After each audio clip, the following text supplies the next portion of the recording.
네, 이어서 31번부터 풀게요. 31번은 사이토메갈로바이러스, 거대세포 바이러스에 감염된 환자고요. 이 CMV는 면역 억제 상태에서만 발현이 돼서 감염이 진단될 수 있습니다.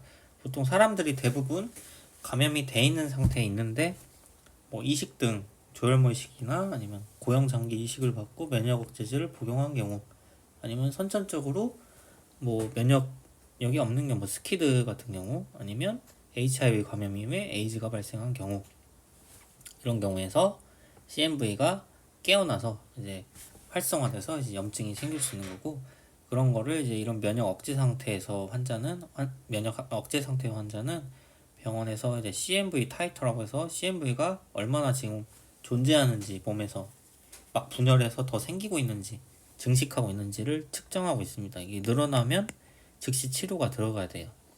이 환자는 CMV 감염으로 인해서 열이 나고 증상까지 있는 상태로 치료를 해야 되는 상태고, 여러분들이 CMV 치료에 쓸 수 있는 약들의 종류를 알고 있냐, 뭐 가이드라인을 떠나서 CMV에 듣는 약은 알고 있냐라는 수준의 문제였어요. 아데포비어나 테노포비어는 B형 간염 치료제고, 렘데시비어는 최근에 이제 개발된 거죠. 코로나 치료제고, 오셀타미비어는 뭐죠? 독감 치료제죠.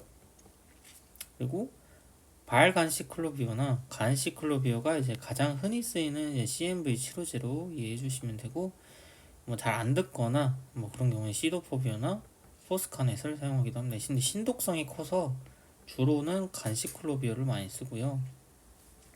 뭐 신약으로 마리바비어 같은 약이 나왔고요. 예방이나 치료에 모두 쓸 수 있는 약으로 이제 리브텐시티라는 약이고 매우 비쌉니다. 그리고 예방약제로서 이식 후에 사용할 수 있는 약, 신장 이식 후에 CMV의 활성화를 막기 위해서 예방 목적으로 투여하는 약, 프레비미스라는 약이 있는데 레테모비어라는 성분입니다. 이게 교과서에 실려 있는지는 아직 모르겠어요. 제가 교과서가 없으니까.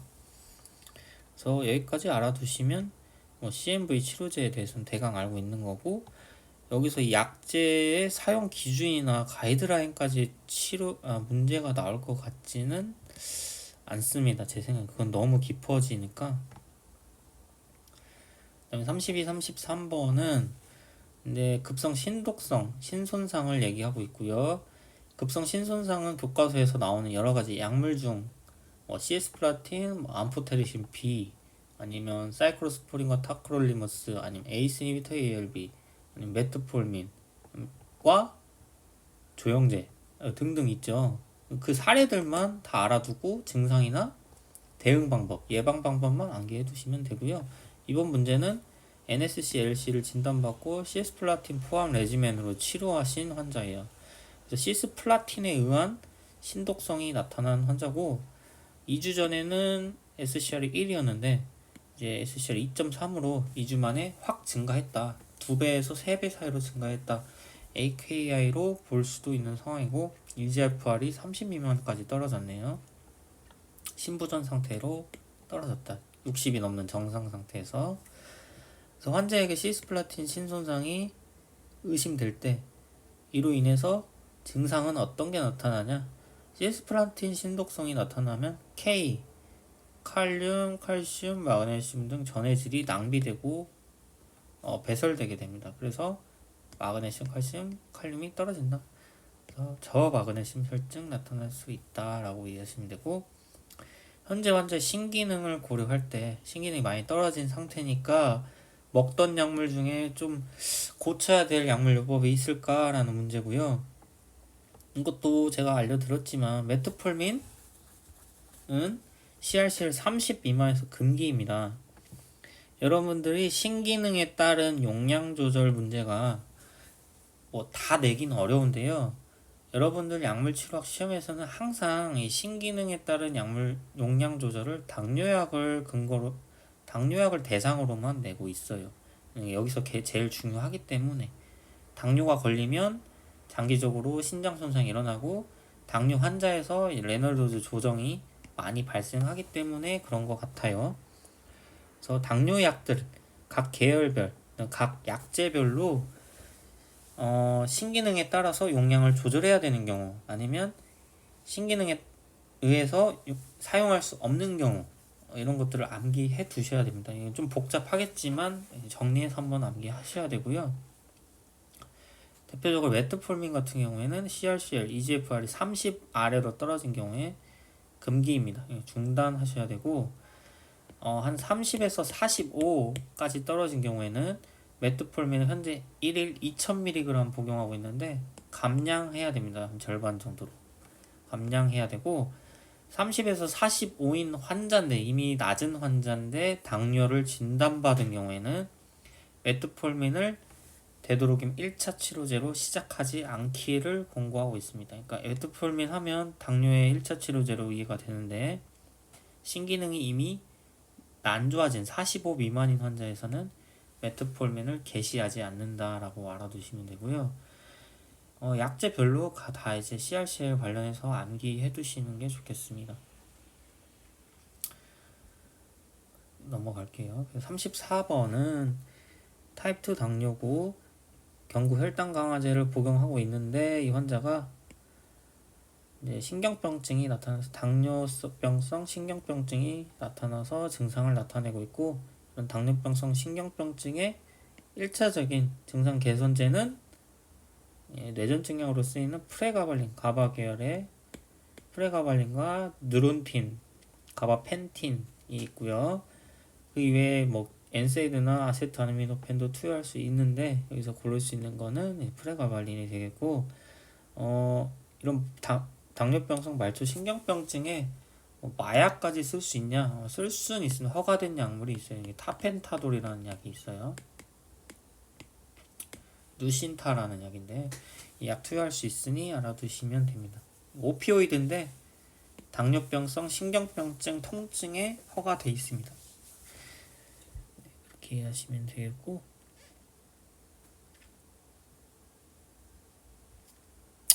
그래서 신경병증성 통증을 죄송합니다. 신경병증 통증을 이제 치료하는데 어떤 약제를 쓰느냐 해서 한번 정리해왔는데요. 여러분들 헷갈리실까봐 ADA는 이제 당뇨협회고요. 당뇨병성 신경병증이 발생한 경우에는 신발타, 둘록세틴, SNRI죠. 그 다음에 가바계열의 가바펜틴과 프레가발린이 퍼스트 라인으로 정해져 있고요.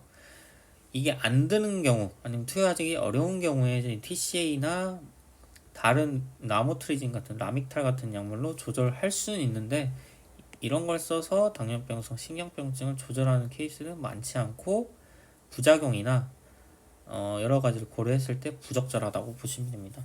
TCA 같은 경우에는 고령의 환자에서 투여하기 어려운 약이잖아요. 비얼스 크라이티어를 한번 검색해 보시면 거기 TCA, 항콜린 효과나 이런 게 있는 약물은 투여를 하기 어렵게 돼 있는데 대부분의 당뇨 환자가 고령 환자이기 때문에 이런 것도 고려해서 투여를 조금 지양해야 된다는 점이 있고요. 라모트레진을 신경병증에 쓰기에는 너무 위험 요인이 많아요. 여러분들 아시겠지만 래시 발생할 수 있고 그 중에 심각한 스티븐스 존슨 증후군이나 뭐 드레스 신드롬, 독성 피부 괴사 나타날 수 있어서 라모트레진도 쓰는 걸 거의 볼 수가 없는 상황이고 거의 다가 리리카, 프레가발린, 뉴론틴, 가바펜틴, 신발타, 둘록세틴을 사용하고 있습니다. 그리고 아까 말씀드린 건데 오피오이드 중에서 유일하게 허가된 당뇨병성 신경병증 통증에 허가된 약물은 타펜타돌 ER 서방형 제제만 이제 허가가 돼 있는 약제고요. 우리나라에서 이 저병증으로 허가돼 있진 않습니다. 그래서 뉴신타 서방정이고요. 그 밖에 뭐 울트라셋이나 아니면 뭐 캅사이신 외용제 등등 사용할 수 있는데 흔히 사용하진 않아요. 그 다음에 35번은 고혈압이 있는 52세 여자가 2형 당뇨를 진단받았고 약물 치료를 시작하려고 할 때 뭘 할 거냐라고 당뇨약을 뭘 먹을 거냐 뭘 투여할 거냐라고 물어보고 있는데 신체 계층은 체질량 지수 24.5 비만하진 않은데 좀 통통하신 경우라고 볼 수 있고 공복 혈당이 193 높고요. 당화혈색 소가 타겟이 뭐 우리나라 당뇨병 협회는 6.5% 아니면 7%이 정도 보고 있는데 나이도 고려했을 때 8.5%면 타겟에 많이 상회한다라고 보시면 되고, 만약 이 사람이 지금 현재 막 첫 검사 결과라면 이제 두 가지 검사 결과가 비정상으로 나왔기 때문에 즉시 당뇨라고 진단될 수 있습니다. 당뇨라고 나왔고요. 1차 치료로 EGFR이 아까 메트폴민 45 미만이 아니기 때문에 1차 치료 메트폴민 사용할 수 있고요. 써야 되고요. 거기다 추가로 당화혈색소가 8.5%로 보통 6.5%를 타겟으로 본다면 타겟의 1.5% 이상, 1.5에서 2% 이상 높기 때문에 이렇게 시작부터 당화혈색소가 기준치보다 너무 크게 상회하는 경우에는 즉시 이제요법 콤비네이션 제제로 사용할 수 있습니다. 메트폴민을 기반으로 해서 다른 이제 당뇨 약 성분을 추가해서 치료할 수 있고요. 기준은 1.5%를 초과하는 경우라고 이해하시면 됩니다. 이 문제에서는 그래서 메트폴민 단독으로 치료하기에는 이 환자는 당화혈색소가 좀 많이 높다. 그래서 엠파글리프로진이 포함된 약을 써라. 근데 함정은 여러분들이 당뇨 문제가 기출 문제를 보시면 맨날 비만한 환자, 뭐 GLP-1 애고니스트나 SGLT2 이니비터나 뭐 신부전한다 해서 당뇨약 추가할 때 SGLT2 이니비터 고르는 거, 이런 추가적인 효과를 고려해서 자꾸 고르게 했는데 이번 문제는 낚시죠. BMI가 많이 높지 않은 환자라서 굳이 다이어트 효과가 있는 약제를 선택하라는 문제는 아닌 것 같이 해놓고, 그래서 엠파글리플로진이 답이 아니고 메트폴민이 답인 것처럼 보이는데 사실은 A1C 당화혈색소가 좀 많이 높아서 비만 때문이 아니라 이제요법을 써야 치료가 될 만한 당뇨다 라고 해석하라는 문제였어요. 그래서 조금 틀린 사람이 좀 있을 수도 있겠다라는 생각이 듭니다. 다이어트 효과에 낚여서. 36번은 1형 당뇨고요. 31세 남자. 1형 당뇨는 이제 유전자가 잘못된 거라서 여러분 약국이나 병원에서 일해보면 인슐린 이제 불출할 때 보통 사람들이 다 어려요. 그래서 31세 남자고 아침마다 피로감을 느끼고 있다. 당 조절이 안 돼서겠죠, 이 환자는. 그래서 2주간 연속 혈당 측정 CGM을 했는데 여기 보시면 혈당의 연속적인 측정이 이루어졌는데 현재 당화혈색소는 7.8로 좀 높고요. 목표 범위의 시간은 이제 목표로 하는 타겟 혈당 이하로 조절되는 시간이 이제 75% 미만, 75% 정도다. 시간을 보시면은 오전에 딱 일어났을 때 굉장히 높고요, 혈당. 밥 먹고 아침 식후 2시간. 그러니까 이때 인슐린을 맞았겠죠. 글루리신 이제 초속효성 인슐린을 투여하고 식사를 하셨으니까 이제 좀 낮아졌고, 또 점심 저녁도 역시 비슷한 수준에서 식사 인슐린은 잘 반응하고 있는 것 같아요. 공복 혈당이 191에서 크게 튀지 않고 200, 300 올라가지 않고 165, 170 정도에서 조절되는 걸 봐서는 식사 인슐린에 대한 반응은 있는 것 같습니다. 충분히 더 올려볼 수는 있겠지만요. 근데 여기서 문제에서 명백히 보이는 것은 잠자기 전에 151까지 식사 인슐린에 의해서 좀 떨어졌던 혈당이 새벽과 아침까지 해서 181, 190까지 계속 증가하면서 공복 혈당이 많이 조절되지 않는 상황인 게 핵심이에요. 공복 혈당이 조절되지 않는 상황에서는 식사 인슐린보다는 기저 인슐린, 베이절 인슐린을 증량해서 치료하는 게 맞겠죠. 그래서 베이절 인슐린은 데굴레득을 증량하는 게 맞는 거고, 이 데굴레득을 증량하면 당연히 전반적인 혈당이 하루 종일 다 떨어지게 되기 때문에 식후 혈당 역시 다소 떨어지고 조절되는 게 되게 되겠죠. 그래서 현재 CG형 결과에 맞는 인슐린 치료 조정은 이게 맞는 것 같습니다. 그리고 37, 38번 역시 당뇨 문제고요. 이 환자는 고혈압과 2형 당뇨로 약물 치료 중이고 살이 찔까 걱정이 많대. 이런 환자 많거든요. 당뇨약 먹으면 살찔까봐 걱정 많으시고 주사 맞기 싫어하신다. 그리고 신체 계측을 해보니까 역시나 좀 비만하세요. 28이고 BMI가 공복 혈당 172에 당화혈 색소 7.6으로 혹시 당뇨 맞고요. 그래서 비만하기 때문에 이제 체중 저하 효과도 있으면서 당 조절도 되는 약을 고르는 게 좋을 것 같은데, 지금 현재 복용 약물을 보면 살 빠지는 약 중에 SGLT2 이니비터를 이미 복용하고 있고 메트폴민을 복용하고 있네요. 여기다 추가로 당뇨약을 더 넣을 건데 어떤 걸 넣을 거냐? 근데 주사가 안 돼. 주사가 안 되는데 이 살 빠지는 약은 GLP-1 애고니스트로 대부분이 다 원래는 다 주사였죠. 근데 최근에 이제 리벨서스라는 이제 오젬픽슨의 세마글루타이드가 경구제로서 최초로 GLP-1 경구제로서 개발이 돼서 다이어트 효과가 있는 GLP-1 애고니스트의 경구 형태가 개발이 됐다. 그래서 세마글루타이드 골라주시면 됩니다. 그러니까 이 제품의 존재를 모르는 경우에는 뭐 교과서에 나오는지 모르겠는데 이제 나오겠죠. 이제 개정이 돼서 주사했던 약이 경구제로서 개발돼서 굉장히 좋다 이런 환자에게 있어서 주사제 사용을 대부분 원치 않으니 그래서 골라주시면 되는 문제였다. 좋은 문제 같아요. 38번은 당뇨인데 당뇨병 약 때문에 부작용이 나타난 케이스인데 최근 외음부의 가려움과 배뇨시 통증 UTI죠. 이제 비뇨기 염증이고 세균 감염이고 세균이 아니라 진균 감염이네요. 뭐 칸디다증이겠죠. 생식기에 이제 진균 감염이 일어났다. 아무래도 SGLT2 이니비터를 복용하는 환자는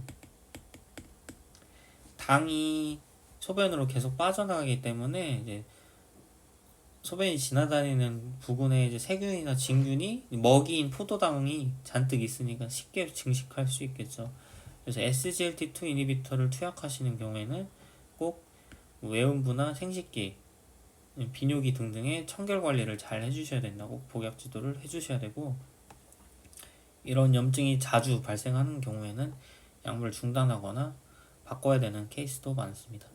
그리고 이 SGLT2 이니비터, 엠파글리플로진과 이프라 등등 글루플로진 계열의 약을 쓰면은 블랙박스 워닝, 심각한 상태의 감염, 폐음부 궤저 같은 아주 심한 감염 상태로 이어질 수도 있어서 경고되고 있습니다. 그래서 이 계열의 약은 비뇨생식기 계열의 세균 진균 감염이 잘 나타날 수 있다.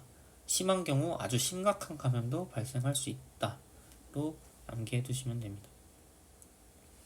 39, 40번은 갑상선 문제고요. 이 환자는 추위에 민감하고 우울하고 무기력하고 체중이 늘고 소화도 안 되고 변비가 심해진다. 이게 전형적인 갑상선 저하증 증상이고요. 임상검사 보면 당연히 티록신이 낮겠죠. T4가 참고치보다 하회하고 있고 티록신이 모자라니까 T4가 모자라니까 우리 몸에서 이제 T4 좀 분비하라고 T3, T4 분비하라고 TSH 갑상선 자극 호르몬이 막 빵빵 나오겠죠.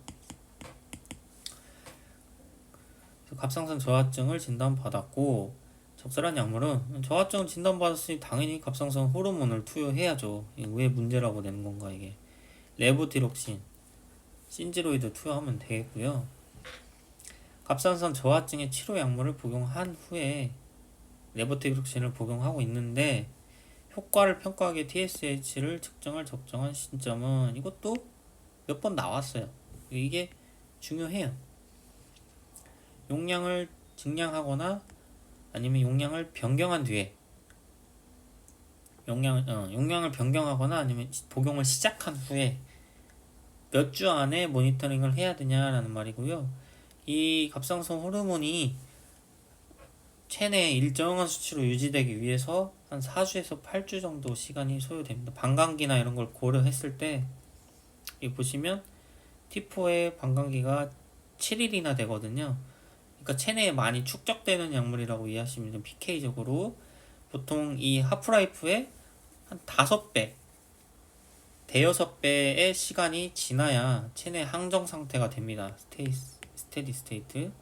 그래서 7일에 한 5배 6배 하면은 한 35일, 5주에서 6주 정도로 보시면 4주에서 8주 사이가 가장 이제 TSH나 티록신 수치를 측정하기에 적절한 시점이다. 그래서 가이드라인에서도 역시 이 레보티록신 2의 이후에는 4에서 8주 사이에 환자의 TSH 수치를 검사하게 돼 있고, 이 치료, 레보티록신 치료를 개시했을 때도 역시 4에서 8주지만 용량이 변경됐을 경우에도 역시 항정상태 농도나 TSH의 양이 변할 수 있기 때문에 그걸 적절한 수준에서 측정하기 위해서는 용량 변경 이후에도 4에서 8주 이후에 TSH를 측정해서 이 용량이 적절한지 아니면 뭐 낮춰야 될지 그대로 유지할지를 판단한다. 그래서 다음에 나올 수 있는 거는 용량을 변경한 경우에는 TSH 측정을 위한 적절한 시점이 언제나 똑같이 4에서 8주다. 이거 암기해 두시면 됩니다. 이거 나올 것 같아요. 41번은 치매 알츠하이머고 72세고 요양원에 계신데 소변검사에서 세균뇨가 확인되었는데 증상이나 징후가 없다. 계속 나오고 제가 해마다 말하고 있어요. 무증상 세균뇨의 치료 기준. 무증상 세균뇨를 치료하는 상황은 1번 임신한 사람이거나 아니면 요도를 통해서 어떤 치료를 해야 돼서 요도로 카테터나 이런 침습적인 시술을 하는 경우 상처가 나서 감염될 수 있으니 세균뇨가 있는 경우에 추가로 이제 피부를 통해서 감염이 될 수 있으니까 세균뇨 치료를 하면서 세균을 제거하고 침습적인 요도 뭐 내시경이나 등등의 치료를 하게 돼 있습니다. 두 가지 케이스밖에 없다고 제가 말씀드렸잖아요. 무증상 세균뇨를 치료해야 되는 케이스. 그 외에는 무증상 세균뇨는 어떻다? 치료하지 않는다. 항생제 투여 안 한다라고 설명했고요. 41번에 보면 무증상 세균뇨인데 치료해야 되는 경우 역시 프레그넌트 위민 그 다음에 엔도스코픽 유롤로직 프로시저를 하는 경우이고요. 그 다음에 밑에 추가적으로 나온 이 문제에 해당하는 건데 이제 인지장애, 치매 환자 등에서 무증상 환자가 뭐 내가 뭐 세균뇨가 있다고 말을 할 수는 없겠지만은 뭐 짜증을 내거나 계속 소변을 자주 막 계속 나가지고 이제 기저귀에 계속 싸버리시거나 하는 그런 증상이 나타난다고 해서 환자가 그런 증상이 나타나지 않는 상태에서는 세균뇨가 발견되더라도 환자가 계속 기저귀에 막 소변을 넣거나 의심되는 증상이 없는데 항생제 투여를 할 필요는 없다 이렇게 말씀드리는 겁니다. 그래서 1번 42번도 역시 비뇨기 감염인데 배뇨통, 구역구토, 허리 통증까지 나타나는 경우는 이게 신우신염이에요. 그래서 신우신염 진단받았고 1차적으로 세프트리악손을 병원에서 주사로 받고 빠른 개선을 위해서 항생제를 주사로 받고 외래에서 이제 세포독신 반환이라는 항생제를 아침 저녁 복용하고자 할 때 기간 항상 비뇨기 감염은 UTI는 치료 항생제 종류와 그 다음에 치료 기간까지 물어보는 경향이 있죠. 둘 다 암기해 주시면 되고, 그래서 신우신염 치료는 트리메토프림 설파메톡사졸 박트림 계열로 이제 더블 스트렝스로 하루 2번 14일 동안 치료하는 경우, 아니면 퀴놀론 계열 레보플록사신 750을 매일 한 번 5일 동안, 아니면 시프로플록사신 500ml를 하루 2번 일주일, 목시플록사신은 안 됩니다.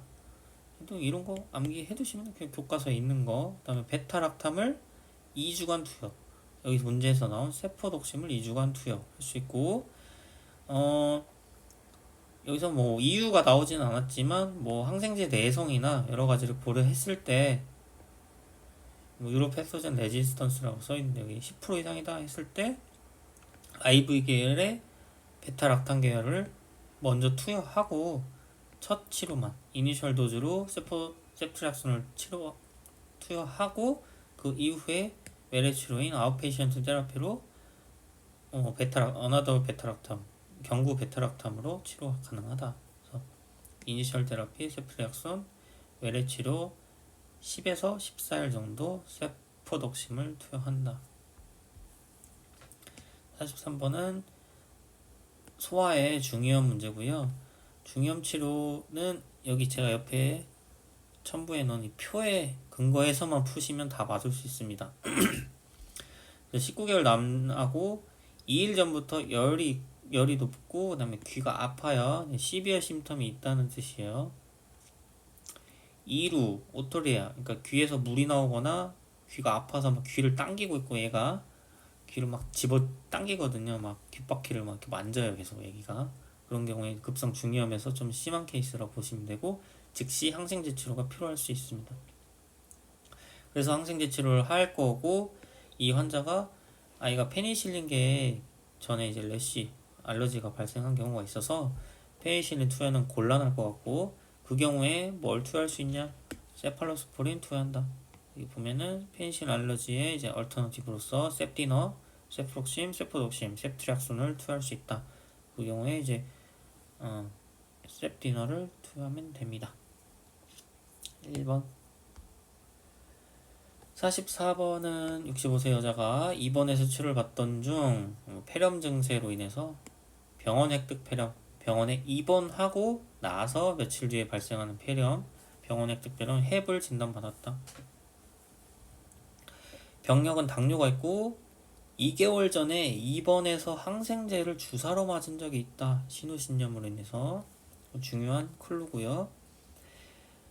그래서 이 병원 획득 폐렴을 치료할 항생제 요법을 만들어라 라는 거고 골라라 라는 거고 다른 것들은 다 이제 sepsis나 뉴모니아가 일어났을 때 발생되는 여러 가지 혈액 검사나 징후를 보시면 되는 거고요. 특히 문제 고르는 데는 도움이 안 됩니다. 그래서 전에 항생제 치료를 했던 적이 있는 환자에서 햅에 대한 예방적 엠피릭 항생제 레지멘을 골라라. 이때 이제 먼저 병원 획득에서는 항농농균 활성이 있는 베타락탐. 그래서 문제에서 뭐 메로페넨, 피페라시닌, 피페라시닌 타조박탐, 세페핌, 얼터페넴계들 등등 있고요. 아니면 셉타지딤 등등 이런 게 안티수도모널 베타락탐은 농농균의 활성이 있는 베타락탐을 하나 골라 주셔야 되고 그래서 추가로 농농균의 활성이 있는 약제는 두 가지를 써야 되거든요. 베타락탐과 베타락탐이 아닌데 안티수도모널한 효과가 있는 약으로 아미노글라이코사이드, 아미카신이나 뭐 이런 것들, 그 다음에 플로로키놀론 중에 호흡기계에 효과가 있는 레보플록사신, 목시플록사신, 뭐 제미플록사신 등등을 같이 사용하면 되고 거기다 추가로 MRSA에 대한 커버가 지금 상황에서는 필요합니다. 아마 지난 이제 치료가 이루어졌다는 점에서 이제 치료 항생제 내성이 있을 수 있고 하기 때문에 이제 두 가지의 항농농균제와 항 MRSA 제제를 골라주시면 되고요. 중에서도 방코마이신을 골라주시면 됩니다. 세페핌, 항농농균 활성, 베타락탐, 그 다음에 베타락탐이 아닌 항농농균제, 항생제와 MRSA 커버가 된 방코마이신을 골라주시면 됩니다.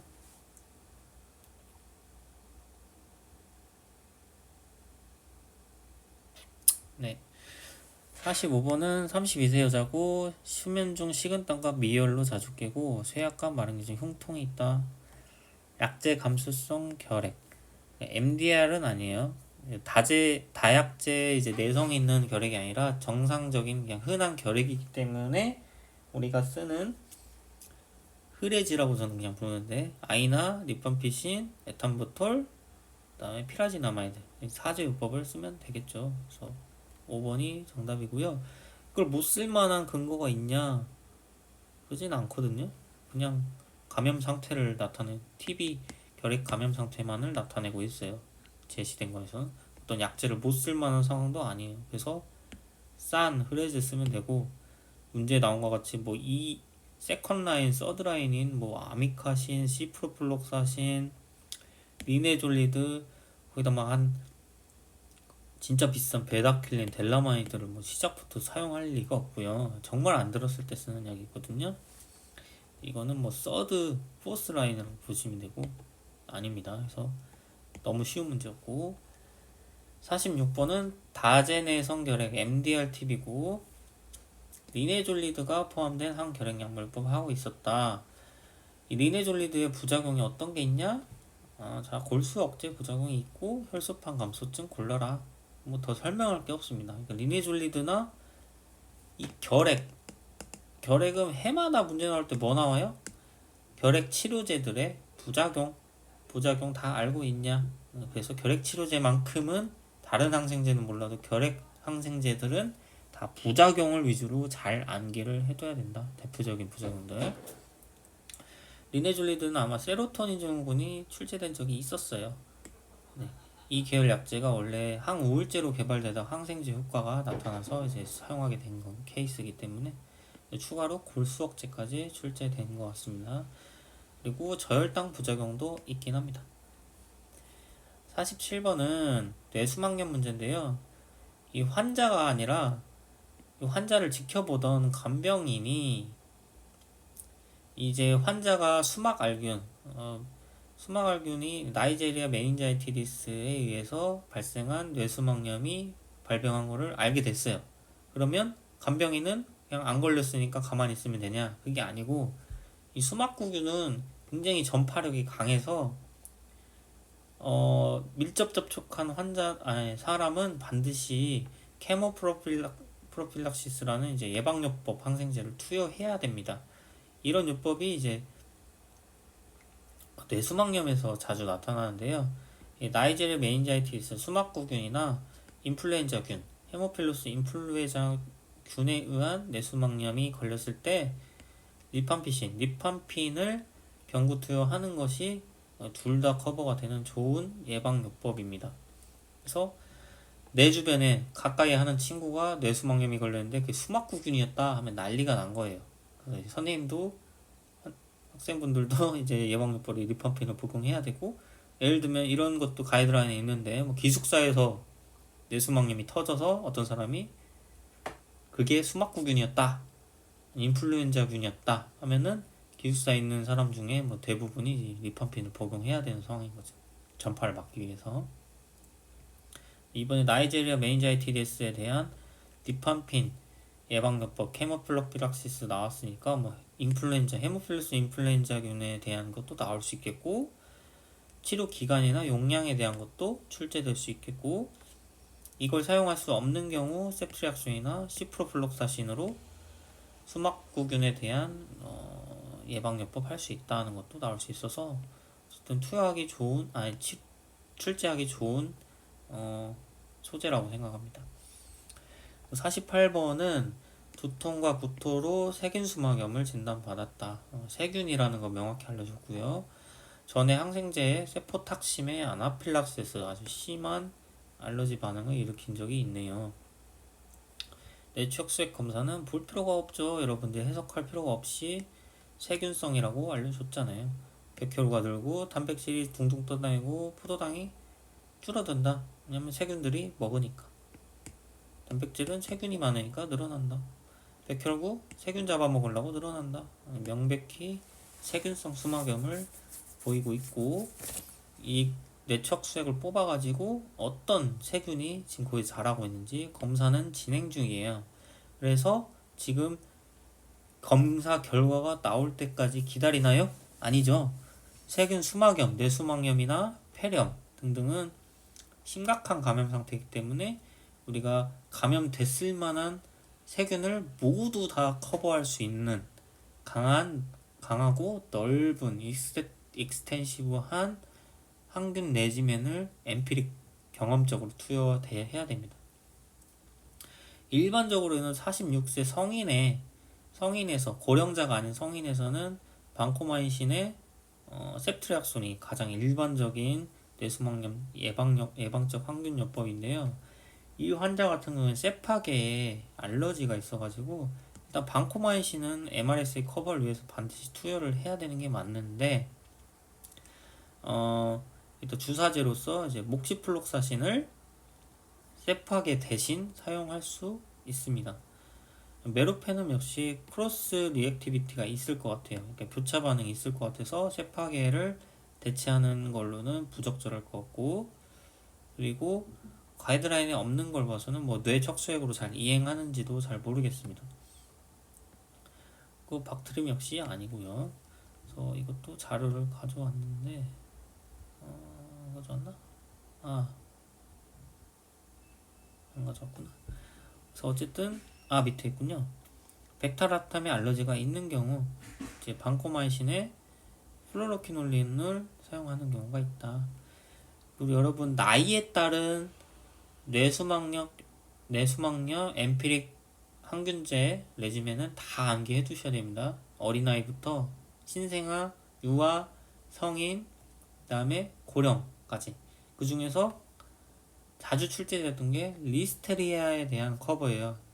리스테리아 리스크가 있다는 것은 아주 어린 환자나 나이가 많은 50세 초과하는 환자에서는 리스테리아에 의한 세균 수막염을 커버해줘야 되기 때문에 엠피리각에 반드시 암피실린을 같이 투여하게 되어 있습니다. 일반적으로 그러니까 반코마이신, 셉트리악손, 암피실린 이 3제 요법을 쓰는 거겠죠. 50세 이상에서 고령자에서. 49번은 백혈병 환자인데요. 면역력이 굉장히 떨어져 있겠죠. 이런 환자에서 나타나는 진균 감염으로 침습성 아스퍼길루스증을 진단받았다. 이 치료를 위해서 뭘 쓸 거냐? 침습적인 진균 감염이 나타난 경우고 아스퍼질루스 아니면 칸디다 등등에 따른 이 진균 종류에 따라서 치료에 쓰이는 퍼스트 라인, 세컨 라인이 다르죠. 이거 다 암기해 두셔야 되거든요. 그래서 침습성 폐 아스퍼질루스증이면 1차적으로 보리코나졸을 투여하게 되고 브이펜드라는 약 투여하게 되고, 그게 어려우면 이사부코나졸이라는 약 투여할 수 있고, 그것도 어려우면은 신독성이 있긴 하지만 어쩔 수 없으니 암포테리신 B를 투여하는데, 그냥 암포테리신 B를 투여하면 신독성이 너무 강하니까 그 리포솜 형태 리피드 포뮬레이션으로 된 약제를 투여한다.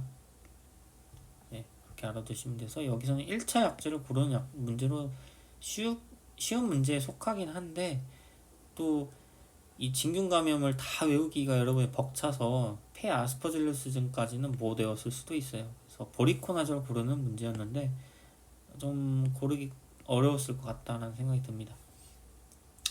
일단 암포테리신이 안 듣는 경우는 에치노칸딘까지 갈 수 있는데요. 저는 해당 안 되고. 50번, 51번은 점액성 혈변설사와 복통 발열을 나타내는 환자고, 검사를 받은 경과 변 검사를 했겠죠. 대변 콜레스테롤 C. 디피실 감염이 확진이 되었어요. 위막성 대장염이고, 이 C. 디피실 감염이 일어났는데 폐렴을 일주일 전에 진단받아서 치료했고, 일주일 전부터 오늘까지 비교해보면 백혈구가 크게 증가한 상태로 볼 수 있고, 폐렴은 뭐 치료가 됐는지 아닌지는 모르겠지만 어쨌든 항생제 투여했겠죠. 근데도 백혈구가 오히려 증가한 상황, C. 디피실 감염에 의해서. 사용 약물로는 암피시린 썰박탐을 폐렴 진단 당일부터 5일 동안 사용했대요. 항생제를 치료했네요. 여러분 C. 디피실 감염의 원인은 미생물학에서 배웠을 건데 이 중감염이라는 현상 때문입니다. 여러 가지 A, B, C, D 세균이나 뭐 진균 등이 이제 우리 몸 뱃속에 잔뜩 있잖아요. 노멀 플로라로. 이 노멀 플로라 중에서 특정 항생제를 투여했을 때 이 항생제의 감수성이 있는 애, 감수성이 없는 애, 아니면 완전 내성인 애 등등 다양하겠죠. 이런 차이로 인해서 장내 세균 중에 일부 균들은 완전히 사멸하고, 어떤 균들은 전혀 이제 그 항생제에 피해를 입지 않아서 이제 그대로 있는 거예요. 호랑이가 없으니까 여우가 왕이 된다 이런 거죠. 그래서 암피실 설박탐에 의해서 장내 세균들이 파괴된 상태에서 이 CTP실은 살아남는 거죠, 다.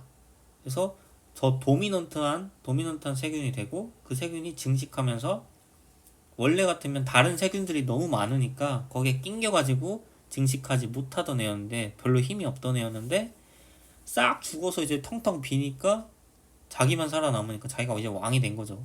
그래서 CDP실이 막 증식하고, 이로 인해서 감염 증세로 흡혈변, 위막성 대장염 증세가 나타나는 겁니다. 이게 C. difficile 감염의 원인이에요. 중감염 현상. 그래서 최근 항생제 투여에 의해서 발생하는 경우가 많고, 보통은 베타락탄계 중에 세파, 로스포린 약제 투여 또는 클린다마이신이 이제 위막성 대장염의 가장 큰 원인으로 많이 알려져 있고요. 최근 항생제 투여 이후에 C. difficile이 과잉 증식하는 게 원인이다. 그래서 투여한 항생제가 엠피실린 설박탄밖에 없으니까 엠피실린 설박탄 골라주시면 답이다. 그다음에 C. difficile 감염을 치료하기 위해 적절한 약물요법, 이것도 질리도록 나오잖아요. 방코마이신 주사인데 먹을 수 있나요? C. difficile 감염 치료할 때만 방코마이신 먹습니다. 외웠죠? 그 다음에 방코마이신 투여가 어려워요? 뭐 투여할 수 있죠? 메트로니다졸 경구제 투여할 수 있습니다. 그 다음에 우리나라에는 아직 도입되지 않았지만 피닥소마이신이라는 항생제는 방코마이신보다 오히려 치료 효과나 여러모로 좋아요. 그래서 추가로 항생제가 하나 더 나왔으니까 이게 국내에 도입됐는지 가이드라인에 있는지 교과서에 있는지는 모르겠지만 너무 다 나왔으니까 피닥소마이신까지 한번 알아두시죠. 52번은 편두통 문제고, 뇌졸중 병력이 있는 환자가 전조 증상이 있는 편두통에 대해 트립탄 계열로 급성 편두통 증상을 개선해왔다. 그래서 편두통이 너무 자주 생겨서 일상생활이 너무 힘드니까 예방요법을 이제 하려고 하는데 어떤 약으로 예방을 할래? 라는 문제고요. 편두통 예방약제는 종류가 굉장히 많은데 제가 자료를 갖고 왔어야 여러분들이 교과서에 없을 것 같아서. 그래서 편두통 예방 프로필락시스에 쓰일 수 있는 약으로 이런 약제가 효과가 있다라고 알려져 있고요. 가장 흔히 많이 쓰는 게 약국 가시면 병원의 약국에서 가시면 아시겠지만 프로프라놀을 많이 쓰고요. 그 다음으로 토파맥스, 토피라메이트 많이 쓰고요. 발프레이트 같은 경우에는 최기용성이나 부작용 때문에 예방요법으로서 잘 쓰지는 않는 것 같습니다. 최근에 에레노맙이나 에피네주마, 프리마네주마, 갈카네주마 등 안티-CGRP 항체들이 치료뿐만 아니고 예방요법으로서 많이 사용되고 있는 추세입니다. 여기까지 알아두시면 좋을 것 같아요. 주사제로. 예를 들면 이렇게 출제가 될 수 있는 거죠. 주사제가 답이라면 경구제 복용이 귀찮고 매일 복용하지 않고 주기적으로 간헐적으로 투여하면 되는 예방약물을 원한다, 환자가. 그런 경우에는 갈카네주맙 같은 예방 효과가 있는 안티-CGRP 항체를 투여하는 게 좋겠죠. 그런 것도 답이 될 수 있잖아요. 이렇게 문제를 내실 것 같아요. 53번은 77세 남자가 알츠하이머 증세를 나타내서 경도, 마일드한 알츠하이머로 진단을 받았고, 알츠하이머의 1차 치료제로서는 아세틸콜린 에스트라제 이미터인 도네페질, 아리셉트를 가장 많이 쓰죠. 도네페질 골라주시면 되고, 이걸로 조절이 안 되는 경우, 최대 용량까지 썼는데도 안 되는 경우에는 이제 메만틴, 에빅사라는 약을 아침 저녁 먹도록 추가해 볼 수 있습니다. 골라주시면 됩니다. 54번은 75세 남자가 파킨슨 진단받았고, 변비, 누웠다 일어날 때 기립성 저혈압을 느끼고 어지럼 느끼고 꿈이 생생해서 잔 것 같지 않은 날이 많다. 떨림과 치매 증상은 없다. 떨림이 없다. 항콜린제 고르지 마라. 이 트레머에 선택적으로 파킨슨병에 사용하는 게 항콜린제죠. 벤즈트로핀 많이 쓰는데요. 답이 될 수 없고, 치매 증상 없으니까 파킨슨 약 골라라 이거예요. 치매 약 고르지 말고. 파킨슨병에 의한 치매 증상이 있거든요. 파킨슨병 환자는 치매가 동반될 수 있습니다. 장기적으로 치매가 발생할 수 있고요. 그런 경우에 리바스티그민을 투여합니다. 리바스티그민, 도네페질이나 갈란타민 같은 거 허가가 안 돼 있어요. 리바스티그민만 파킨슨병에 의한 치매에 허가가 돼 있습니다. 리바스티그민은 지금 보기에 있지도 않아요. 그래서 치매약 고르지 마라. 그 중에 파킨슨병 개선제를 고르는데 문제는 이 환자가 나이가 굉장히 많다는 거예요. 전 회차에서도 설명해드렸듯이 이 파킨슨병 치료제로서 증상 개선을 위해서 이제 도파민, 애고니스트, 프라이메픽솔이나 로피니롤 등을 투여할 수 있고 또는 레보도파와 도파민 분해를 막는 카비도파, 벤세라짓 같은 게 병용된 거를 이제 레보도파를 투여할 수가 있는데 나이가 많은 경우에는 이 레보도파를 더 이상 아끼지 않고 바로 투여해서 증상 개선을 도모하는 게 맞고요. 나이가 상대적으로 어린 경우에는 이 레보도파는 한번 투여하면 계속 약이 점점 안 듣게 돼서 약 용량을 더 늘리다가 나중엔 안 들을 수도 있거든요. 그래서 가이드라인에서는 젊은 환자에 대해서는 증상 개선이 도모될 것 같으면 이 도파민 애고니스트를 사용해서 좀 시간을 끌어보고 안 될 때 이제 레보도파로 가자라는 게 방향이고 나이가 75세는 여명을 생각해서 충분히 레보도파를 충분 기간 동안 효과를 느끼면서 사용할 수 있을 것 같으니 즉시 사용하여라 이런 게 이제 가이드라인의 흐름입니다.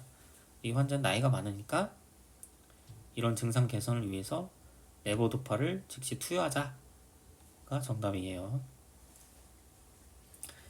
55번은 27세 여자가 포컬 하는 뇌전증을 진단받았고 치료 약물로 적절한 것은 여자네요. 27세 여자고요.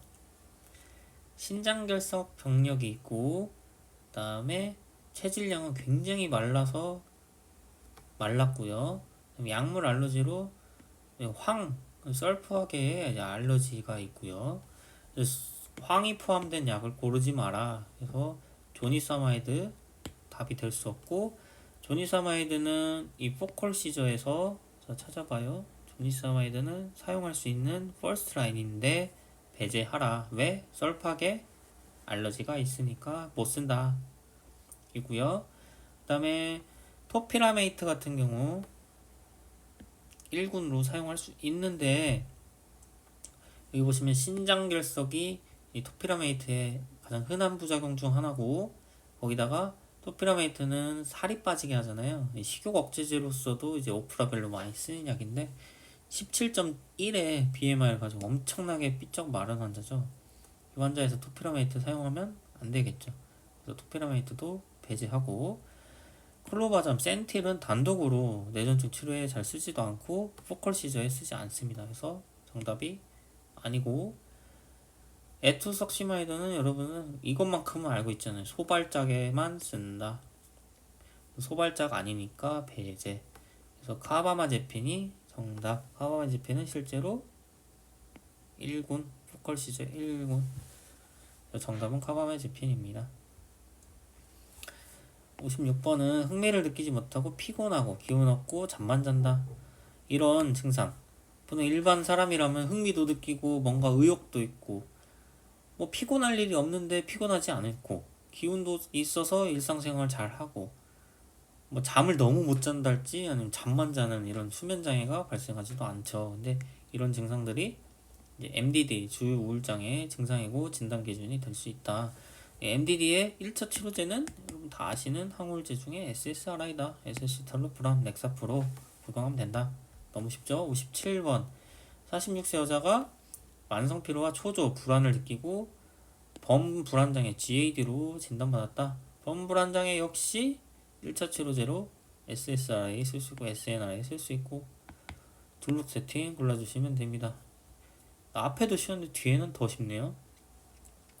58번은 조현병이고 조현병 진단을 받아서 2개월 동안 리스페리돈을 복용했는데 증상도 조절이 안 되고 리스페리돈 복용에 의해서 에이티피컬한 항조현병 약은 체중 증가나 당뇨가 발생할 수 있죠.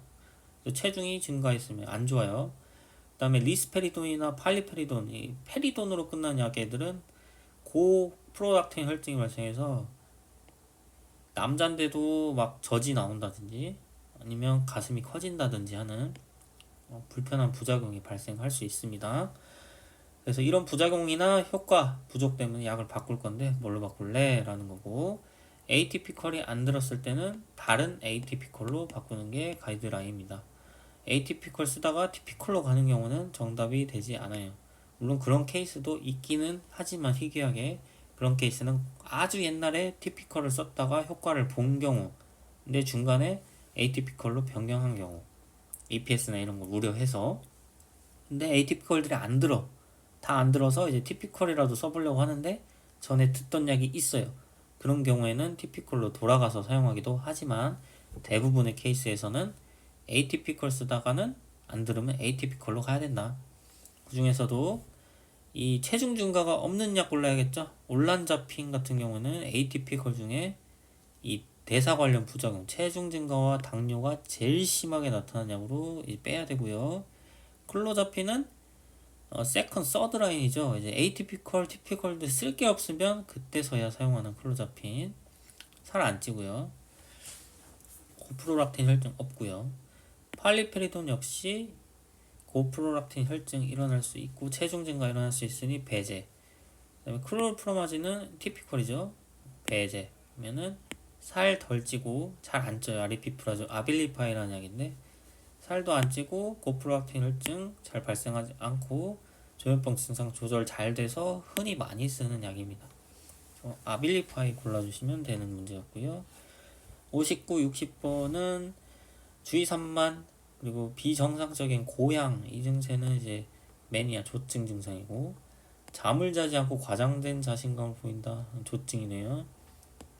조증에다가 ADHD까지 동반되어 있다. 이 환자에서 1형 양극성 장애로 진단되는 것 같고 조증이 먼저 치료돼야 될 때 적절한 약물. 조증은 막 자살하거나 자해하거나 뭐 이상 행동을 할 수 있기 때문에 즉시 입원시키거나 하는 증상이기 때문에 빨리 치료해야 되고 먼저 치료합니다. 그래서 이 매니아 조증이 나타난 경우 특히가 아니라 양극성 장애 환자에서는 항우울제를 함부로 투여하지 않습니다. 이거 중요한 점인데 항우울제 조증이니까 조울증이니까 조증도 있고 우울증도 있을 건데 이 우울 상태라고 해서도 안티디프레센트 항우울제를 함부로 투여하지 않거든요. 왜냐면 이 환자가 언제 조증이 될지 몰라서 조증 상태에서 항우울제를 투여했다가는 너무 업돼서 문제가 발생할 수 있거든요. 그래서 조울증 환자에서는 항우울제 투여를 지양한다. 거의 하지 않는다. 안 하는 게 가이드라인이고 이제 정신과 전문의의 판단 아래 세밀하게 투여할 수는 있습니다. 투여하기도 하고요. 하지만 기본적으로 투여 안 한다로 알고 계시면 됩니다. 이유는 언제 조증이 될지 모르고 조증이 심각하게 악화될 수 있으니까요. 그리고 조증을 치료하기 위해서 이런 벤조다이아제피나 지드럭 같은 안정제나 수면제를 투여하는 것도 안 됩니다. 왜냐하면 조증 환자는 이런 중독성이 있는 의존성 있는 약물에 그러니까 물질 사용 장애라고 말하는 이제 그런 장애가 생길 수 있기 때문에 그 동반된 경우도 많기 때문에 조증 환자에서는 의존성 있는 약물 투여하지 않는다. 졸피뎀이나 알프라졸람 같은 항정신성 의약품은 배제하고요. 중에서 조증 치료에 효과가 있는 발프로산 골라주시면 되겠습니다. 여기서는 지금 뭐 리튬이나 이런 다른 좋은 보기가 없기 때문에 효과가 있는 곳으로 발프로산 골라주시면 되겠고요. 또는 라모트리진 같은 경우에 치료할 수 있는 라모트리진은 보통 조증보다는 이 양극성 장애에 의한 우울증 상태, 우울 에피소드에 많이 사용합니다. 리튬이 없으니까 일단 발프로산 골라주시면 답이 되겠고요.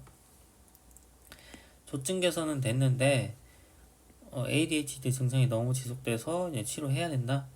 조증 사라졌으니까 뭐 크게 걱정 안 하셔도 되고 1차 치료제로서 이제 자극제 메틸페니데이트나 암페타민 쓸 수 있는데 우리나라에서 암페타민은 불법이기 때문에 메틸페니데이트 골라주시면 됩니다.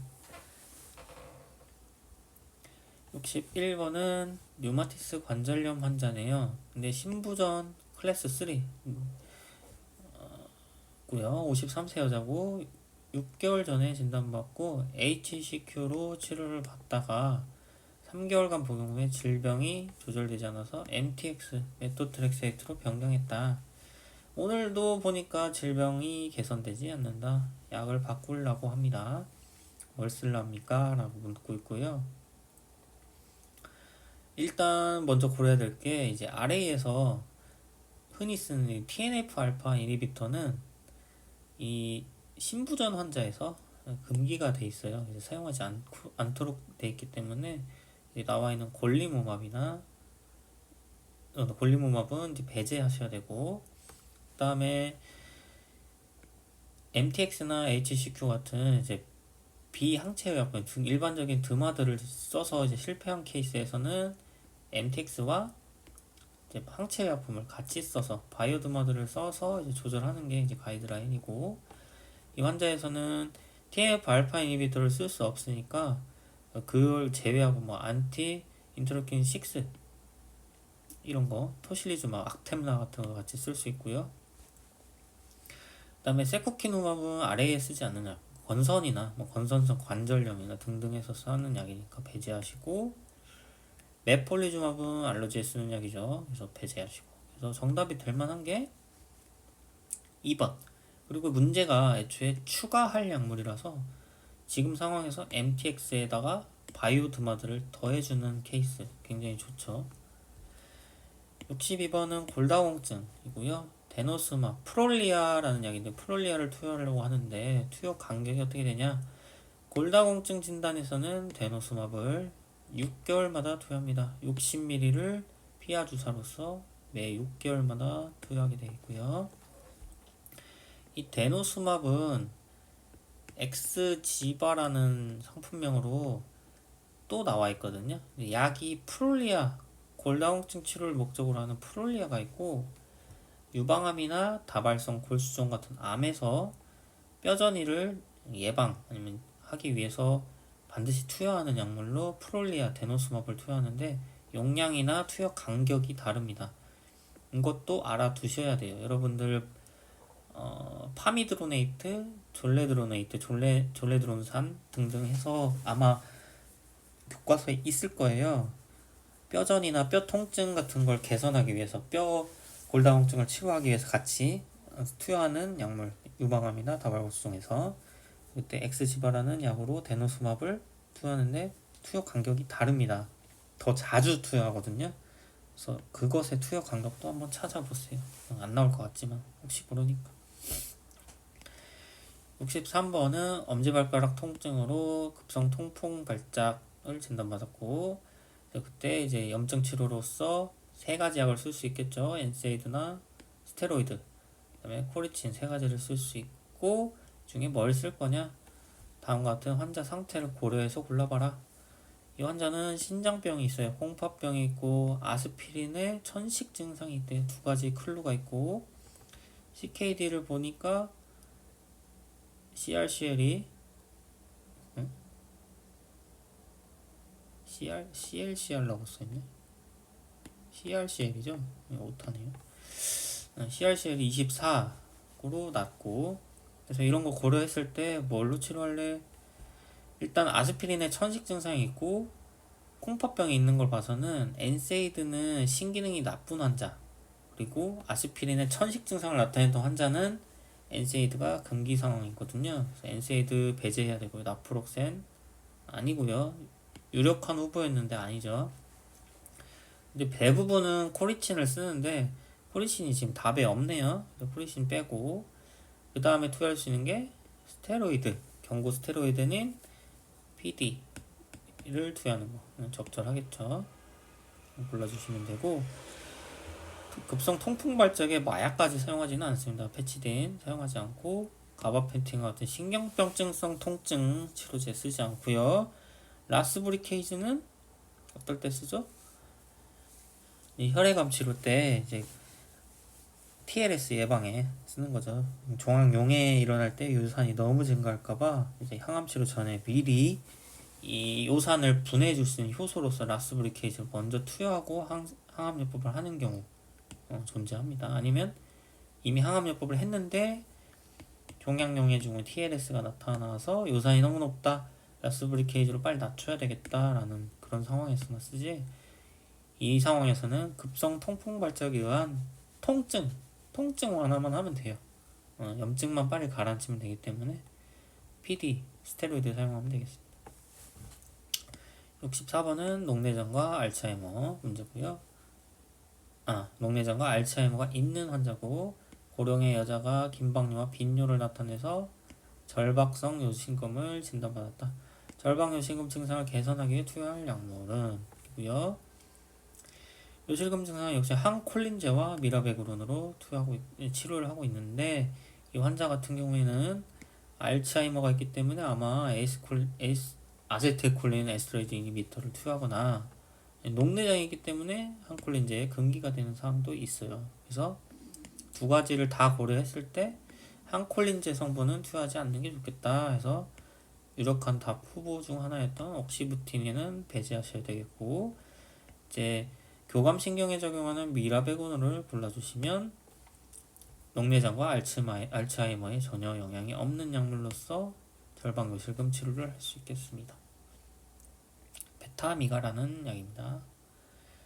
그 다음에 65, 66번은 양성 전립선 비대증에 대한 치료 문제고요.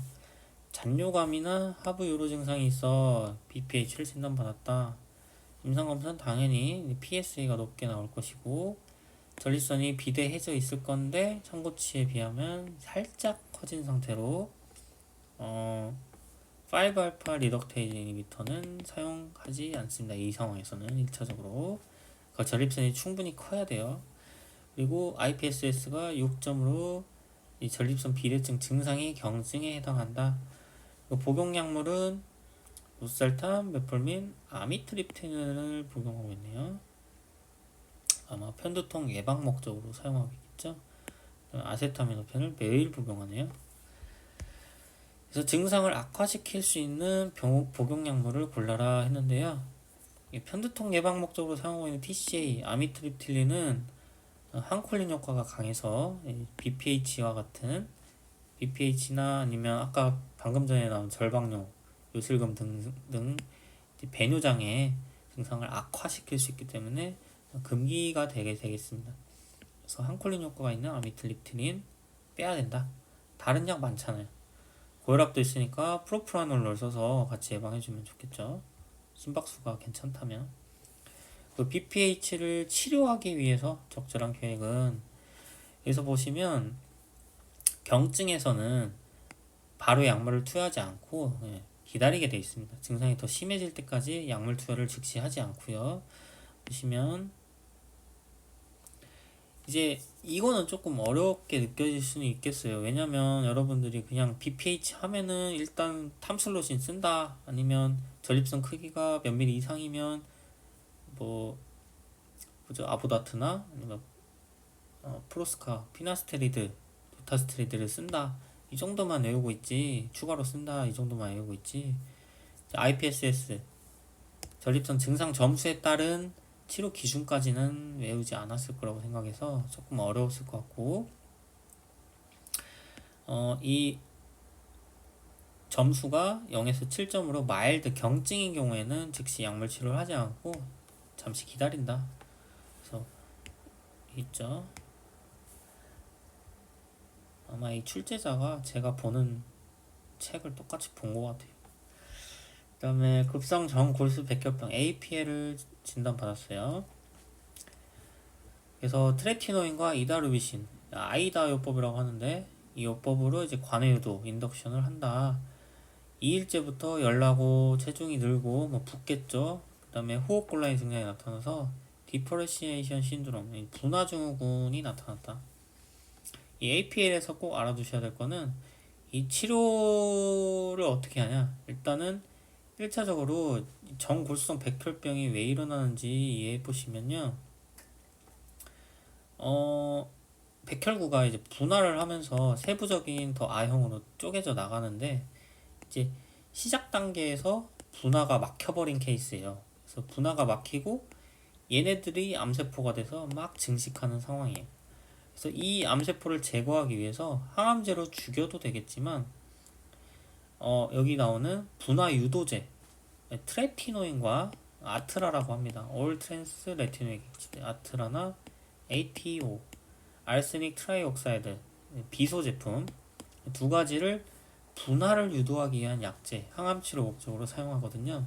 그래서 이렇게 막힌 분할을 유도해서 강제로 이 암세포들이 하부 암세포가 아닌 하부 백혈구들로 분화시켜서 암세포를 제거한다 이렇게 보시면 되겠습니다. 근데 문제는 이 암세포들이 분화되지 못하고 잔뜩 쌓여 있는 상태에서 이 분화 유도제인 아트라, 트레티노인이나 아니면 ATO 비소 제품을 3산화 비소를 투여하는 경우 많이 쌓여있던 이 정골수 세포가 막 분화가 되면서 많은 사이토카인이나 이런 걸 분비하고 혈액학적인 영향을 주게 돼요. 그래서 분화 증후이라 진단되는 어떤 증상을 나타낼 수 있고, 그것 때문에 이제 암세포가 너무 많고 비만하거나 하는 경우에는 먼저 선제적으로 디퍼런시에이션 신드롬을 예방하기 위해서 스테로이드를 같이 항암치료와 같이 투여하기도 하고요. 투여하지 않은 경우 이런 증상이 나타났을 때 역시 스테로이드로 치료를 하게 됩니다. 대표적으로는 덱사메타손을 1차적으로 많이 쓰겠죠. 그래서 정답은 분화증후군 치료를 목적으로 덱사메타손을 투여하는 것입니다. 위에 제가 가져왔는데 덱사메톤 10mg을 하루 2번 12시간 간격으로 한 3일에서 5일 정도 투여한 이후에 한 2주 동안 테이퍼링 한다 라고 보시면 되겠습니다. 68번은 만성골수성 백혈병 CML이고요. 다사티닙 스프라이셀을 복용했는데 복용 6개월째 검사한 결과 치료 실패, 반응이 없다. 보니까 이 돌연변이 중요해요. T315I 이게 아마 티로신이 I가 뭐였죠? 이 아미노산이 315번째 이 단백질의 315번째 아미노산이 T에서 I로 뮤테이션이 일어난 걸 말하는 거거든요. 이 T315I 변이는 굉장히 중요해요. 왜냐면 T315I 변이가 일어나면은 기존에 개발되었던 뭐 다사티닙, 그 다음에 글리백, 이마티닙, 또 뭐 있죠? 생각이 안 나네. 어쨌든 걔네들이 안 들어요. BCR-ABL 키나제 역제제가 안 들어가지고 유일하게 듣는 게 T315I 뮤테이션 있는 상황에서 듣는 BCR-ABL TKI는 포나티닙만 있습니다. 그래서 포나티닙으로 반드시 변경을 해줘야 되고요. 이런 변이는 T315I 말고도 많아요. 근데 문제화 될 수 있는 거는 이거밖에 없어요. 이것만 알고 계시면 되고, 추가적으로 나올지는 모르겠는데 이 T315I 뮤테이션이 있을 때 듣는 약으로 세 가지가 있거든요. BCR-ABL TKI의 경우는 포나티닙, 문제 나온 포나티닙이 유일하고, 신약으로서 개발된 샘플릭스라는 SC미니빅과 그다음에 오마세탁신이라는 주사제가 있는데요. 얘네들이 이제 듣는다. 이 세 가지가 T315 뮤테이션에 듣는 약이다. 외워두시면 되겠습니다. 69번은 52세 여자가 유방암을 진단받았다. 애과 겨드랑이 부분에 림프절에 전이가 있다. 3기다. 그래서 유방을 절제하고 림프절도 걷어냈겠죠. 헐2가 양성이고 HR 호르몬 수용체는 에스트로겐과 프로스테스테론 모두 음성이다. 그래서 수술 후 적절한 어주번트 케모테라피 요법은 레지멘은 무엇이냐라고 했고요. 이 경우에는 여러분 교과서에서 보시면 DCHP요. DCEP 아니에요. DCEP는 다발구성 치료예요. 저 DCHP 요법 사용하면 됩니다. 이건 뭐 설명할 게 없어요. 그냥 이렇게 쓰는 거니까. 네. 70번도 유방암인데 폐경이 된 61세 여자가 뼈전이 된 사기 유방암이다. 아까 뼈전이 하면 뭐 쓴다 했죠? 파미드로네이트, 졸레드로네이트, 그다음에 데노수맙 쓴다고 했죠? 이 문제는 아닌데 어쨌든 이거 꼭 기억해 놓으세요. 이거 문제 나올 수 있어요. 뼈전이 된 사기 유방암이고 1년 이내에 내분비요법을 받지 않았다. 조직검사는 호르몬 수용체가 양성이라서 내분비요법을 해야 되겠고, 헐투 음성이라 트라스투즈맙 쓸 수 없고, 그 다음에 네라티닙이라는 경구 헐투 억제제가 있거든요. 이것도 쓸 수 없다. 그래서 이런 상황에서 뭘 써야 되냐? 사기 유방암에서 내분비요법을 한 적이 없는 상황, 헐투 음성인 상황에서는 헐투 치료제를 못하니까 표적 치료 중에 이제 CDK 억제제인 시클립 계열의 리보시클립을 투여할 수 있고, 여기다가 내분비요법으로 레트로졸을 같이 투여하면 적절합니다. 71번은 간전이 된 결장암을 진단받고 최근에 대장과 간 병변 절제술 후 전이가 됐어도 이렇게 절제술을 해서 일부 더 전이가 되거나 진행되는 걸 막거나 증상을 개선할 수 있는 경우에는 수술을 하는 경우도 있습니다. 근데 일반적으로는 명백히 거기에만 전이된 게 확실하지 않으면 전이암을 수술하는 경우는 많지는 않죠.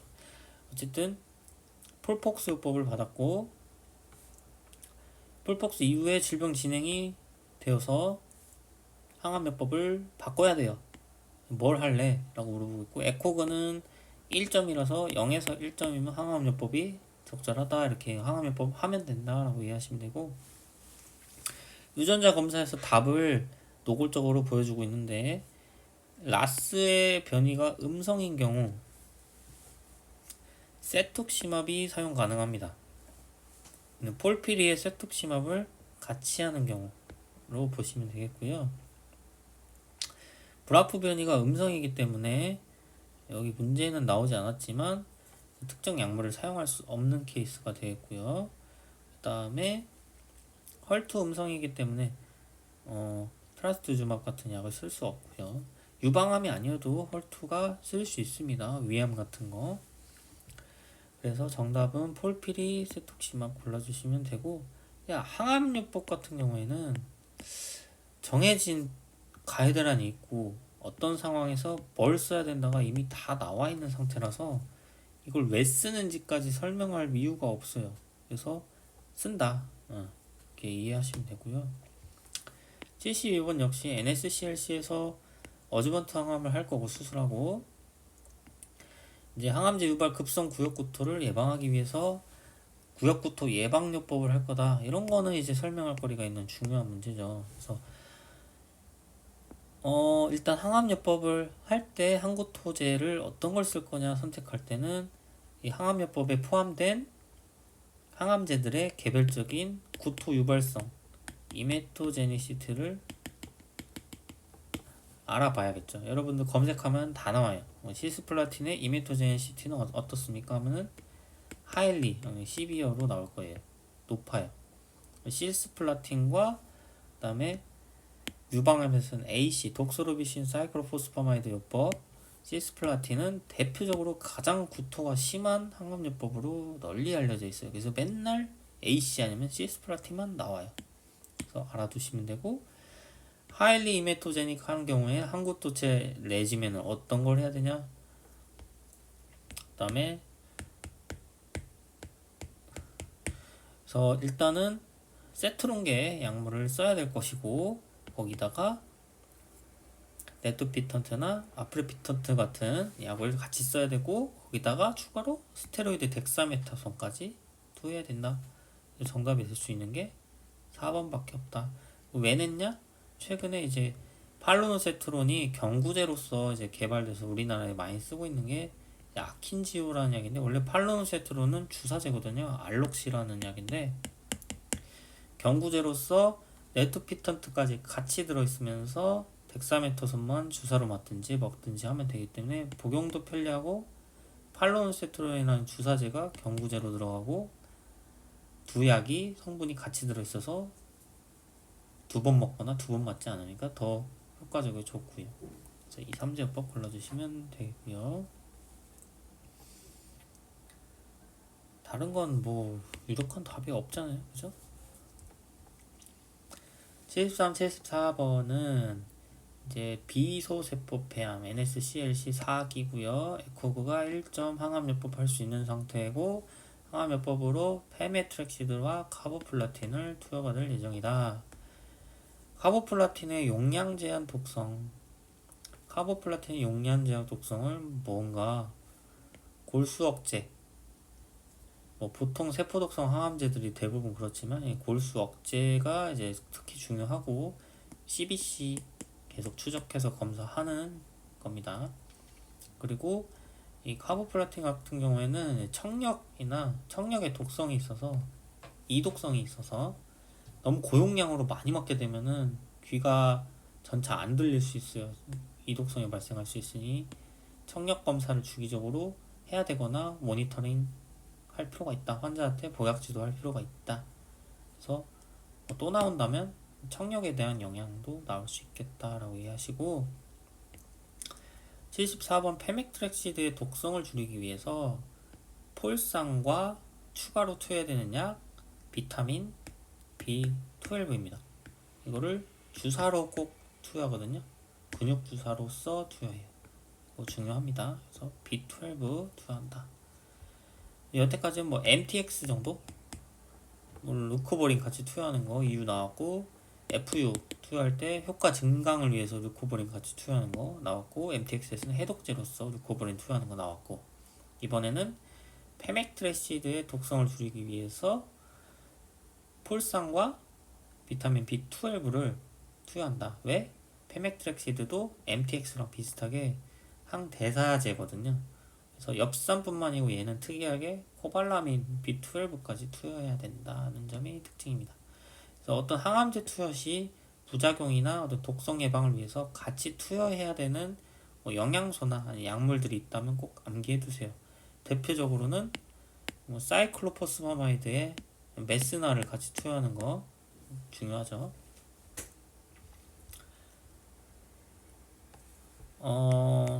만약에 문제가 된다면 이거는 나올 수 있을 것 같은데, 사이클로포스파마이드랑 메스나가 같이 투여되는데 이 메스나를 언제 투여해야 되냐, 뭐 메스나를 먼저 투여하고 사이클로포스파마이드를 투여하냐, 메스나를 뭐 어느 기간 동안 투여하냐는 문제화 될 수 있을 것 같습니다. 이 정답을 말하면 사이클로포스파마이드 투여 기간이 이 정도라면 메스나를 반드시 사이클로포스파마이드를 기간을 덮어줘야 돼요. 그러니까 뭐 24일에서 27일까지 맞았다 하면은 24일부터 27일까지 똑같이 맞거나 아니면 전에 후에 늘려서 덮어줘야 사이클로포스파마이드에 의한 출혈성 방광염을 예방할 수 있다. 이거 중요해요.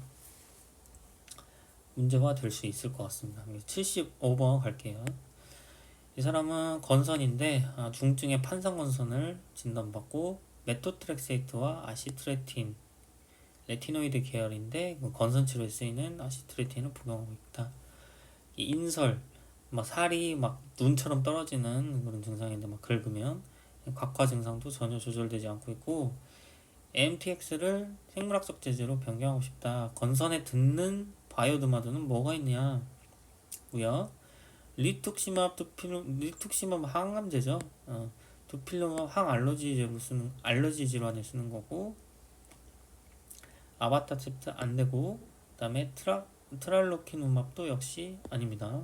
그래서 여기서 쓸 수 있는 게 뭐 엠브렐밖에 없어요. 에타노세트 골라주시면 되겠고, 적응증을 그냥 물어보는 거라서. 76번은 파킨슨과 천식이 있는데 녹내장, 개방광 녹내장을 진단받았다. 1차 치료제로 뭘 고를래? 원래 녹내장 하면은 1차 치료제면 프로스타글란딘 애널로그 골라주시면 돼요. 트라보프로스트, 라타노프로스트 골라주시면 되는데, 베타 블로커도 프로스타글란딘에 못지않게 뭐 준 퍼스트 라인으로 보면 되고, 그 중에 이제 티몰로를 가장 많이 쓰죠. 근데 얘가 될 수 없는 이유는 천식이 있어서, 이제 아무리 저만제라도 천식 환자에게 베타 블로커는 금기로 되어 있기 때문에 배제하시면 되고, 프로스타글란딘 골라주시면 됩니다. 77번은 위장관 수술 이후에 TPN을 하고 있는데 리피딩 신드롬이 나타나서 그로 인해 발생할 수 있는 전해질 불균형, 리피딩 신드롬의 증상을 알고 있느냐 이고요. 리피딩 신드롬 간단히 설명해드리면, 영양이 매우 결핍된 상태에서 갑자기 TPN으로 경구로 먹지 못하다가 밥을 이제 주사로 몽땅 넣어줘서 갑자기 많은 영양이 제공되면, 이런 영양에 의해서 췌장이 반응해서 인슐린이 폭발적으로 분비되고, 인슐린이 포도당과 기타 전해질을 세포 내로 막 강력하게 유입되게 하기 때문에 혈중에 많은 전해질이 고갈되게 됩니다. 그로 인해서 저칼륨 혈증, 저마그네슘 혈증, 저인산 혈증 등이 나타날 수 있고, 문제에서 답이 될 수 있는 보기는 저칼륨 혈증밖에 없어요. 고생하셨고, 이번 회차는 난이도만 평가하자면 전반적으로 쉬웠다. 하지만 이걸 보고 계실 다음 시험 응시자들에게는 희망적인 것은 나올 만한 거리를 많이 제한해 줬다. 그래서 제가 몇 가지 출제될 수 있을 만한 것들을 알려드렸고, 이번 출제와 기출문제 잘 보시고 출제 경향 확실히 확인해서 꼭 외워야 되는 부분은 꼭 암기하시고 전반적인 흐름 이해하시면 충분히 풀 수 있을 것 같습니다. 고생 많으셨습니다.